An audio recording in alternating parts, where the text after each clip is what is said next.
Welcome to Our Girl Relationships. We talk about the problems people face in their day to day lives. Let's start with the video. So, I've been married for a year and I still think my husband was the best thing that happened in my life. But recent developments have really left me disappointed in him and have completely changed my view of him. I'm 25, female, and about a month ago I came back from hospital after giving birth to a beautiful girl. Throughout my pregnancy, my husband took care of me, and just by looking how he physically treated me, no one would have been able to guess that he actually took my mother in law's side when she said that I'm too young to be a mother. It wasn't like that from the start. But gradually, my mother in law built toward convincing me that I really can't afford to be a mother at my current age. She was sweet about the whole argument and made me feel like it was all for my good. The first time I heard her say that, I was honestly offended, and I left the house to stay with my parents because her words mentally affected me. I overthink a lot, and it's really hard for me to categorize situations into simple or complicated situations. So the thought of my mother in law wanting me to lose the baby was really hard to bear. And I was thinking all kinds of things, from her hating me and wanting me out of her son's life to her being too greedy and wanting everything that I have. I was scared that if I refused to give up on the baby, she would do something to me, and so I stayed with my parents. My mother knew right away something was really wrong and asked me about it. When I told her what was going on in my mind, she said that I'm overthinking again, and it's not like that. She told me that instead of jumping to conclusions and falling into another episode of depression, I should talk to my mother in law and my husband and tell them my own point of view about the whole thing. Hearing her put it that way, I decided to talk to my mother in law and my husband. When we finally had a conversation, my mother in law said that she doesn't want me to get an abortion. She just wanted me to consider my options hard enough before deciding on keeping the baby. With my history of struggling with mental health, she was concerned that at my age, it might be too much for me to care for another human being. My husband also said the same thing. He was thinking about how I'll manage motherhood with my studies and my part time job. Even if I quit my job, there's a high chance I might not be able to cope with it all. Their concern sounded genuine, so I told them I'll think about it. And I did think about it all. I know better than anyone how much I struggled in my early 20s with depression and suicidal thoughts. I had to be institutionalized for a few months to come out of it. I dropped out of college and started abusing drugs. Every day was a struggle, and it took a lot of help from others for me to finally find a stable ground. After coming home from the help center, I took 2 more years off where I completely focused on my mental health and did what made me happy. That's when I met my husband, and he became the best part of my life. We got married after dating for 3 years, and last year I decided I wanted to go back to college to finish my degree. He was incredibly supportive and let me do what I wanted. I talked to my then boss at the department store about leaving my permanent position and working as a full time employer, and thankfully, he helped me out. Honestly, I didn't even need to work at all with how much my husband made, but I did it because working helped me keep my sanity. My pregnancy was accidental, and when we found out, we decided to not abort the baby. But seeing how hard it was for me in the past, I thought about how I'll manage another human. But I also knew I've come a long way and decided to keep the baby after giving birth. When I told mother in law about it, she took the news better than I expected. And later I found out it was because she didn't give up on changing my mind. For the rest of my pregnancy period, both my husband and my mother in law conditioned me into believing that I really wasn't ready. They would suddenly bring up a situation and tell me how I'll manage it, and in my overly hormonal state, I would end up being incredibly frustrated. At that time, I didn't realize that it was slow manipulation, but now that I look back at those times, it's painfully clear what it was. So that's how I ended up finally giving up my baby after birth. When I told my mother about it, she said I should do whatever I think is the best for that baby and me, and that she'll support me. I didn't tell her about what mother in law and husband were doing. In my mind, the whole idea was mine, and I truly believed 25 is too early an age for someone like me to have a baby. My mother in law has told me that my baby would go to an adoption house, and they have already found a married couple who wants to adopt her. What I didn't know was that the couple was my own sister in law and her husband. It was too hard for me to meet the adoptive parents while I was literally giving birth and mourning giving up my daughter. But my husband assured me they are great people and I let him handle everything. But a few days ago, I was visiting my mother in law's house and I saw my sister in law there with my daughter. I was devastated and furious at them because my sister in law has a past history of being aggressive. She hasn't been able to have a baby, and even after IVF, she wasn't able to get pregnant. Her husband actually has a criminal record, and even after all that, my husband and my mother in law decided to give my baby to them. It was like a slap in my face. I couldn't bear the fact of my daughter growing up among people like them. So I called my lawyer and asked him to look into the legality of this adoption, and guess what? They didn't go through any adoption agency. My husband gave them full parental rights and made me believe that we were giving our daughter to an adoption home through which these people adopted her. Well, I've asked my lawyer to file for emergency custody now. I'm also going to find out a way in which the adoption can be nullified. Does doing this make me an a-hole? There's definitely a chance I'm still overthinking things, but to let go of my daughter to people who have criminal history and anger issues, I definitely could be a better mom than them. I had a huge fight with my husband today. I didn't tell him about how I found out he gave away my daughter to his sister in case he tries to do something that would make it impossible for me to get my daughter back. Instead, he found out through my sister in law when the emergency custody was accepted in my ex parte hearing. I made my case by using the abusive environment of my sister in law's home and their toxic marriage as an example for how unhealthy that home would be for my daughter. After witnessing them almost getting divorced twice already, there's no guarantee that their relationship would last more than a few years. Thankfully, the judge saw the situation as it was and let the state file a case for emergency custody. I'll be receiving my daughter tomorrow, and I'm planning to leave for my parents' house as soon as she comes home.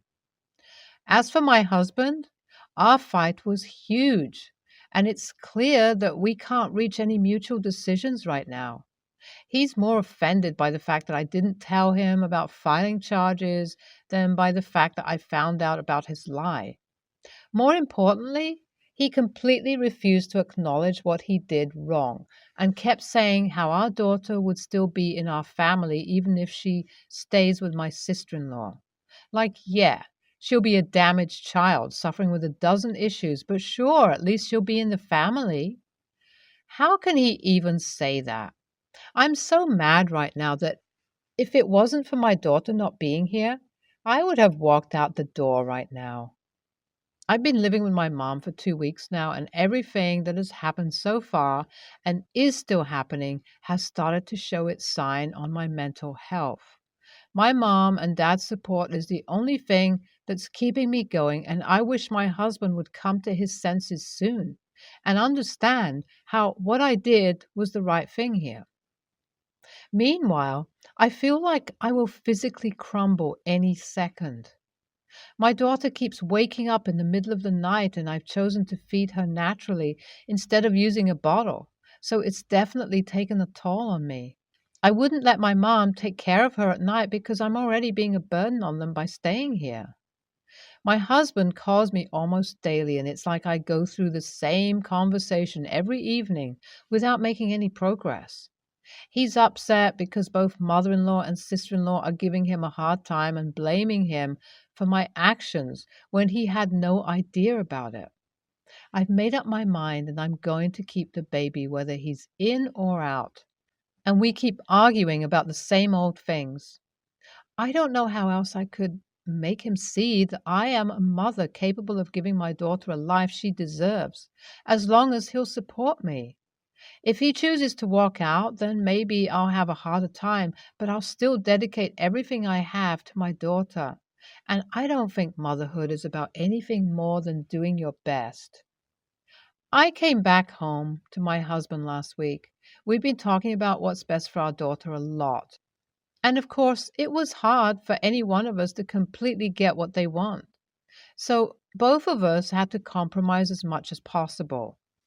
My husband made me promise that I'll keep going for monthly sessions to a psych until our daughter turns 5.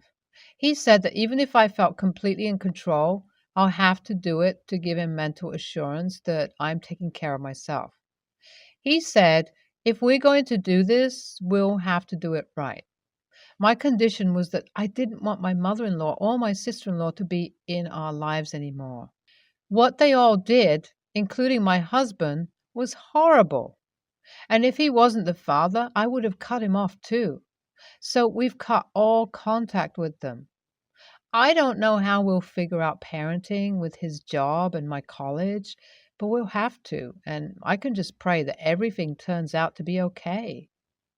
YTA, you know that you're not ready to have a child, and yet you want to raise a kid. I'm not saying give that child to your sister in law, but at least find her a home where she can actually have the emotional support that she'll need to have a healthy life. NTA, this is just your point of view. But if I base it off of exactly what you said, then taking your child and leaving that family as mental manipulation and conditioning someone is really dangerous. And if they did it once, you can bet they'll do it again.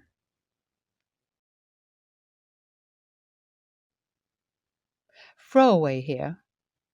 My boyfriend and I, both 30s, has made comments here and there about my family to his mom that are basically small lies in order to make her feel better. For e.g., explicitly or implicitly, that my siblings and I aren't close, that my family isn't close, that I don't like seeing my family, etc., all of which are very untrue. He does this because I don't visit his family very often, so he basically explains that I'm not close, comfortable with any family, but also because it makes her sad, jealous to hear about any other family get togethers. Won't get too deep into it, but she's not an easy person to like, which is why I don't visit often. And in laws have very strained to estranged relations with literally every other family member, including their own children. So mother in law is both difficult but desperate for family relations. I've told him to stop, and he stopped the blatant lies like that I'm not close to my siblings, but he'll still answer her questions for e.g. about Thanksgiving plans. Her family is just going to have a small, quiet dinner, and then we all leave early. Basically, his family's Thanksgiving. So after that particular Thanksgiving comment, I corrected him. What are you talking about? There's going to be 20 people and 2 dogs running around like usual, and you're probably going to drink with the guys and play basketball with the kids all day. She definitely got wounded, sad eyes after I said it. My boyfriend wasn't upset but explained that he felt it was a harmless white lie that hurt no one until it was exposed and now hurts her. I know it's petty, but it feels like my family's reputation was being besmirched. WITAH for correcting my partner's lie about my family to his mom and in so doing, hurting her feelings. Edited to add. Thank you all for your comments, which really varied, but were honestly helpful nonetheless. It actually helped me see things more clearly and articulate thoughts better. I have no idea what happens next time, but a few things. I didn't use narcissist for mother in law because I didn't want to sound flippant, but that is the general consensus amongst family. My boyfriend doesn't really like his mother but feels sorry for her. She always asks, we never mention my family. My boyfriend believes she asks because she wants to confirm that we don't see my family often, like them more. Obviously, this is a problem, and he, and begrudgingly I, had been placating her because it's just easier. My intention was never to rub it in her face, but I see that I probably went too far. I didn't have to include the number of people or that he has fun. The comments helped me understand why I felt besmirched. The lies weren't just that my family isn't close, I could have lived with that, but there were implications that we didn't even like each other. It did denigrate my relationship with them. A lot of people question my boyfriend's overall integrity, which is totally fair, but honestly, I trust he's not lying in other regards. Some commenters with similar relationships seem to understand the dynamic and reasons why my boyfriend did it, which still didn't make it right. But he does have good boundaries with her normally and is in therapy. Mother in law knows she needs therapy. Not going to happen for reasons I can't explain. Boyfriend drew boundary around not being her therapist years ago. E.g. equals example. Thank you all again. I don't get these YTA comments at all. You don't just get very estranged relationships with everyone when there's literally nothing wrong, especially their own children. I feel like the husband has always jumped through many hoops to appease mother in law's behavior his whole life, whilst it isn't even his burden to do so. I feel like he's so stuck in his way of life he can't even see it's time for mother in law to grow up and take a hard look into the mirror about what kind of person she really is. But my guess is mother in law would rather die. NTA, and in my book, you never will be.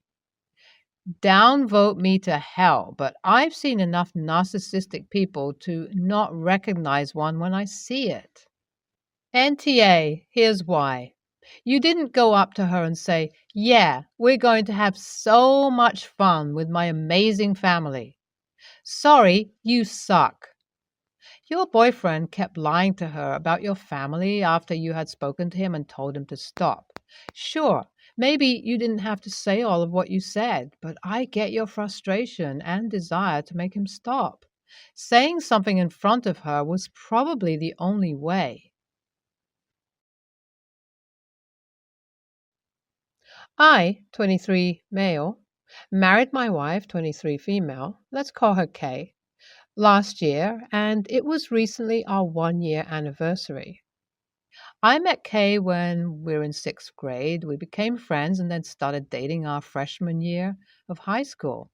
I proposed to her right before COVID. Kay and my mother, 46 female, have never had a good relationship, and if I'm being honest, she wasn't the best mother to me, but I still love her. Now, getting to the problem, me and Kay went to my parents' house for our 1 year anniversary because my sister was also visiting, and this would be a chance for me to meet my nephew for the first time. We left for my parents' house about 5 days before our anniversary. First night, no issues. Second night, no issues. Third night is when I realized Kay was starting to get annoyed with my mother's remarks to her. The day of our anniversary, we went out for the day and had a good time. When we got back to my parents, my sister and Kay were in the kitchen and having a glass of wine and talking. It's about 8 o'clock and we all start to settle down. Nephew is asleep, so the adults decided to just sit in the back around the fire pit and talk. My sister is engaged and is starting to look for dresses, so she pops the question and asks Kay if she can see a pic of her dress because she needs inspiration. This is where things got bad. As Kay goes to grab her phone to show her the pictures, my mom says, "Oh no, sister's name. You don't want to dress like hers. You look like an absolute slut." As my sister and I went to say something, Kay just looks at my mom and, in the calmest voice I've ever heard, says, "Oh, please, you and your saggy boobs can kiss my ass." Both me and my sister looked at each other and busted out laughing. My dad was wide eyed and looked like he was holding in a laugh as well. My mother just silently got up and walked inside the house. Dad followed her. Next morning, we say goodbye to my sister and get on the road back home. When we get home, I'm receiving multiple calls and texts from multiple family members regarding this situation. And then late that night, my mom calls me and tells me I'm a total a-hole for laughing at what Kay said and not standing up for her. Now she's pissed at me and refuses to answer my text or calls. So am I the a-hole? Just to clarify, I do not just let my mother talk shit about my wife. Yes, I stand up for my wife, and yes, my wife has stood up for herself. Me and my wife will have a serious conversation about what is happening, and I'm totally on her side with this. Me and Kay have talked it over, and we are going to limit contact with my mom and set major boundaries with her. NTA, the only a-hole here is your mom. That was an absolute rude comment to make, and she deserved the response she got from your wife and the laughter from you and your sister. It seems like your wife can handle her own, but I think you need to have a serious conversation with your mom about how she treats your wife. NTA, but you will be one if you try to chastise your wife in any way for putting your mother in her place. Your mother is the one who owes the apology here, and you, not your wife, need to set some boundaries for how your mom treats your wife. It is past time someone held mommy accountable for her actions.